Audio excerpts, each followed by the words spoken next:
Yes, student, today we will do lines and angles. So here we are taking the exercise 6.1, question number 5.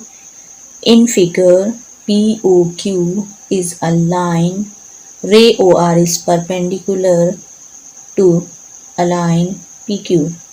OS is another ray lying between rays OP and OR.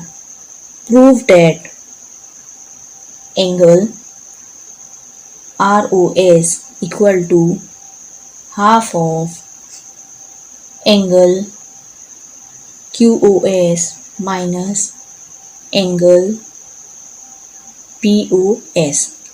Angle QOS minus angle POS is in combination. So this condition we have to prove. So here is the figure. You can observe we have two rays and one line.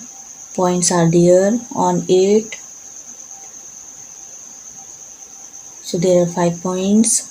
The name of the points are P, O, Q, S, and this point is as R.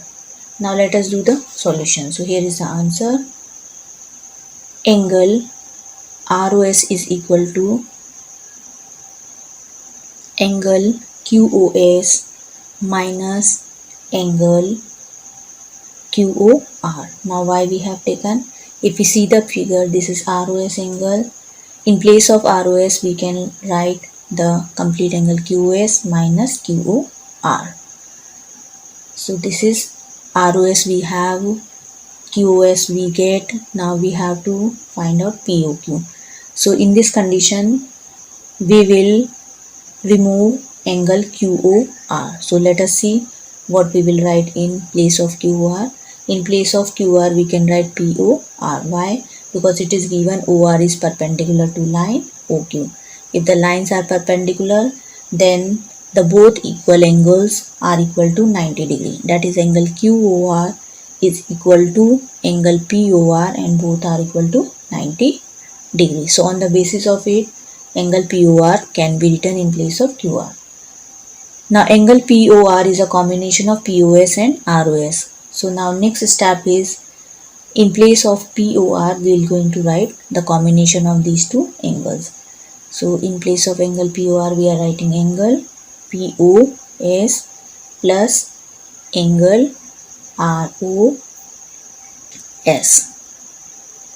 Now open the bracket and solving it, the sign will be changed. So here is the next condition.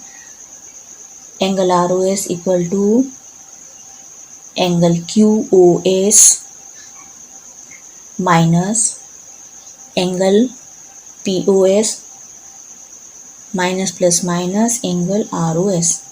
The bracket is open. Now transposing ROS to the another side, we'll get on the left hand side twice of angle ROS. This is equal to angle QOS minus angle POS. These two angles will be written as it is. Now we have to remove 2 to the another side. Here it is in multiplication, so another side it will move to the division. So we get angle ROS equal to 1 by 2. Then within bracket we have to write the combination which is on the right hand side, that is angle QOS minus angle POS. So this is the required condition which we have to prove. Thank you.